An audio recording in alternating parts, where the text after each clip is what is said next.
जंगे आज़ादी में अपनी जान न्यौछावर करने वाले गुमनाम शहीदों की याद व उनकी कुर्बानियों के बारे में लोगों को अवगत करवाने के लिए बनवाए गए शहीद स्मारक का लोकार्पण करने पहुंचे काकोरी शहीद अशफाक उल्लाह के पोते अशफाक उल्लाह नागरिक सुरक्षा मंच हनुमानगढ़ द्वारा जंगे आज़ादी के गुमनाम शहीदों को लोगों से रूबरू करवाने के लिए भद्रकाली मार्ग टाउन में एक शहीद स्मारक का निर्माण करवाया गया है। इस स्मारक की खास बात यह कि आज इसका लोकार्पण करने काकोरी शहीद अशफाक उल्लाह के पोते स्वयं अशफाक उल्लाह शहीद अशफाक उल्लाह के घर की मिट्टी साथ लाए हैं और घर की मिट्टी के साथ वे शहीद अशफाक की अन्य कई यादें भी साथ लाए हैं। साथ ही इस स्मारक के लिए जंगे आज़ादी में जान देने वाले अन्य शहीदों के घर खेत की मिट्टी भी यहां लाई गई है। स्मारक का लोकार्पण करने हनुमानगढ़ पहुंचे शहीद अशफाक उल्लाह के सुपुत्र अशफाक उल्लाह को एक सुसज्जित रथ में बिठाकर जंक्शन के एक होटल से टाउन स्थित शहीद स्मारक लाया गया। इस दौरान रास्ते में कई जगह पर उनका जोर शोर से स्वागत व अभिनंदन किया गया। इस दौरान लोगों में काफ़ी उत्साह दिखा। हर कोई उनकी एक झलक पाने व उनके साथ फ़ोटो करवाने के लिए ललायत दिखा। लोकार्पण के दौरान गुमनाम शहीदों की जानकारी जुटाकर एडवोकेट शंकर सोनी द्वारा लिखित पुस्तक गुमनाम क्रांतिकारी का विमोचन भी किया गया।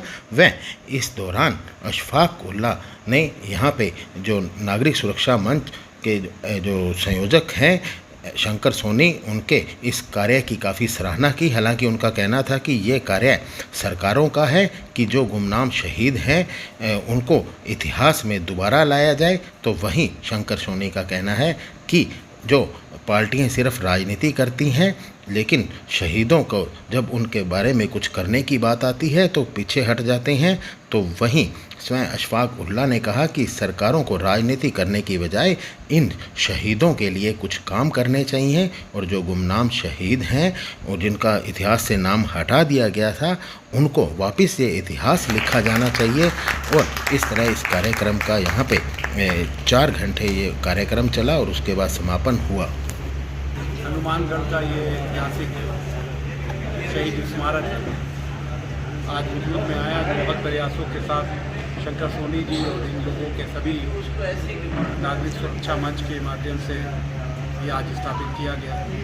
ये आने वाले दिनों में नौजवानों के लिए और इस गांव हनुमानगढ़ के लिए और पूरे देश के लिए मील का पत्थर साबित होगा, जिसमें अनगिनत क्रांतिकारियों के जीवन पर उनके चित्र और उनके विचार यहाँ चित्रों के माध्यम से दर्शाए गए हैं। जो एक पूरे हम समझते हैं कि एक बहुत बड़ा काम है जो हनुमानगढ़ में आज ये 15 अगस्त को होना था और आज 2 दिन बाद 17 अगस्त को हम सबके शहर के सभी लोगों के संगठनों के लोगों ने आज ये सब काम किया है, जो बहुत बड़ा काम है और देश के भविष्य में विचार देश क्रांतिकारियों के आगे बढ़ेंगे।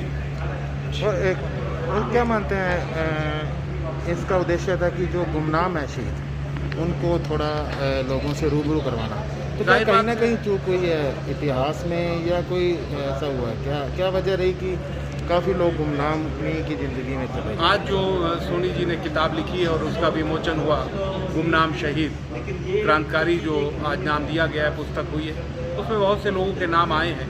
देश के इतिहास में इतिहास के पन्नों पर बहुत से नाम क्रांतिकारियों के आ पाए और बहुत से ऐसे लोग हैं जो गुमनाम हैं, जिनके आज का नौजवान आज का भविष्य नहीं जानता है। उसके लिए सरकारों को चाहिए कि वो पाठ्यक्रमों में सिलेबस में उनके विचारों को लाएं, जो देश का नौजवान देश का भविष्य उनको जान सके, पहचान सके, उनके विचारों की जो देशभक्ति थी उसको आगे उसको बढ़ा सके। तो बहुत से गुमनाम हैं जो ऐसे संगठन को मुबारकबाद देता हूँ, धन्यवाद देता हूँ कि जिन संगठनों के ज़रिए देश के इतिहास लिखा जा रहा है और देश के इतिहास तक भविष्य तक पहुंचाया जा रहा है। जो ज़रूरी है कि जो गुमनाम हैं उनके नाम इस देश के जो गाथा है उसमें लिया जाए। जैसे गुमनाम शहीदों की बात आती है, अब इस पर राजनीति भी है। जैसे राजस्थान के जो कांग्रेस प्रदेशाध्यक्ष हैं, शिक्षा मंत्री हैं गोविंद सिंह डोटासरा, कई बार बोल चुके हैं कि वीर सावरकर कायर थे, उन्होंने माफ़ी मांगी। तो क्या ये राजनीति नहीं हो रही इन पर? आज क्रांतिकारियों के विचारधारा को लेके हम समझते हैं कि कोई राजनीति नहीं होना चाहिए। आज जो भी राजनीति संगठन देश में हैं वो उन्हीं के बलिदान, उनके खून पे राज कर रहे हैं या जो संघर्ष कर रहे हैं। तो इसमें राजनीतिक कोई सवाल ही नहीं होता है। जो देश का इतिहास है, जो देश के क्रांतिकारी हैं, वो सबसे ऊपर राजनीतिक से बहुत ऊपर उठ के जिन लोगों ने इस देश का भविष्य सोचा था, विचारधारा जिनकी थी, तो उसमें कोई राजनीति नहीं होना चाहिए, बल्कि सबको मिल के इस देश में क्रांतिकारियों के इतिहास को और आगे बढ़ाना चाहिए। देखिए, मेरा ये व्यक्तिगत अध्ययन है कि इस देश की आज़ादी के लिए निरंतर सशस्त्र क्रांति रही। मैं सशस्त्र क्रांति पे जोर दे रहा हूँ। जो लोग हथियारों से अंग्रेज़ों से लड़े, अंग्रेजी अधिकारियों को, अंग्रेजी फौज से जिन्होंने मुकाबला लिया, चटकान जैसे वीरों ने, उनका इतिहास में कहीं भी नाम नहीं है। कहीं भी इस देश का इतिहास इस तरह से तोड़ मरोड़ के लिखा गया कि इस सशस्त्र क्रांति का कहीं उल्लेख नहीं है। इसलिए मैंने विशेषकर अपनी पुस्तक में बिल्कुल जो डाटाज, वेरीफाइड डाटाज है, उनको दे के कम से कम 2800 घटनाएँ लिखी है जो सिर्फ क्रांति से ताल्लुक़ रखती है। इस देश में न केवल इन लोगों को बुलाया गया, बल्कि हमारे शहीदों, हमारे क्रांतिकारियों का अपमान किया गया इस देश के इतिहास में, इन लोगों को उग्रवादी कहकर। और मेरी हमेशा ये मांग रहती है कि भारतीय इतिहास को बदलना चाहिए, दोबारा लिखना चाहिए और इन लोगों को वो दर्जा मिलना चाहिए क्रांतिकारियों का। और ये दुर्भाग्य है कि आज तक इन लोगों ने ये नहीं बताया है कि युद्ध अपराधियों की सूची में नेताजी सुभाष चंद्र का नाम है। और मैं ये दावे के साथ कह सकता हूँ कि युद्धबंदी के अपराधियों की सूची में नेताजी सुभाष चंद्र का नाम इन बेशर्मों ने लिखा था।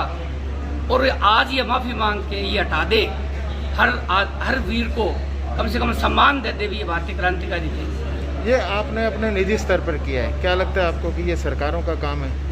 ये सरकारों का काम था, लेकिन निजी स्तर पर इसलिए करना पड़ा कि ऐसे मामले में हम लोग भी मैं किसी पे कटाक्ष नहीं करना चाहता कि हम लोग अपने फ़ायदे के लिए, अपने परिवार के लिए खर्चा कर सकते हैं, लेकिन शहीदों के नाम पे कुछ भी नहीं कर सकते। इसलिए किसी एक को ये शुरुआत करनी थी, इसलिए मैंने ये सारा मेरी अपनी व्यक्तिगत संपत्ति से बनाया है, ताकि ये लोगों को रहे कि भी अगर जज्बा है तो इन शहीदों के आशीर्वाद से बहुत कुछ हो सकता है। लेकिन ये सरकारों ने तो इनको याद दिलाएगी नहीं, क्योंकि जैसे इनकी याद दिलाएगी यूथ चेत जाएगा। और जिस यूथ से कांग्रेस बीजेपी के नाम पे इन्होंने यूथ को जो अलग अलग करके रख दिया आपस में लड़ने के लिए, उस यूथ को तीसरा रास्ता मिल जाएगा। इसलिए ये कोई भी पार्टी ये नहीं चाहती कि क्रांतिकारी इतिहास आगे बढ़ाया जाए। इशफाक भाई साहब हनुमानगढ़ की इस पवित्र धरा पर एक शहीद स्मारक का उद्घाटन करने के लिए यहाँ पधारे हैं। और हमारे एडवोकेट शंकर सोनी जी का ये प्रयास है कि इस देश के युवाओं को ज़्यादा से ज़्यादा देशभक्ति की ओर जोड़ा जाए। जो हमारे क्रांतिकारी शहीद हैं, इस देश के लिए शहीद हो गए, उनको याद किया जाए। क्योंकि अब देख रहे हैं कि युवा जो हैं वो दिनों दिन नशे की कगार के अंदर बढ़ रहे हैं और बहुत ज़्यादा नशा फैल रहा है इस देश के अंदर। और हनुमानगढ़ के अंदर मैं आपको बताना चाहूँगा तो जो युवा है ना, वो हनुमानगढ़ के अंदर दिनों दिन नशे के अंदर लुप्त होते जा रहे हैं। तो हमारा ये मेन उद्देश्य है, हमारा प्रयास है कि युवाओं को नशे से दूर रखा जाए और युवाओं को शिक्षा की ओर जोड़ा जाए और जो हमारे शहीद हैं उनको याद किया जाए। ईटीवी भारत के लिए हनुमानगढ़ से विश्वास कुमार की रिपोर्ट।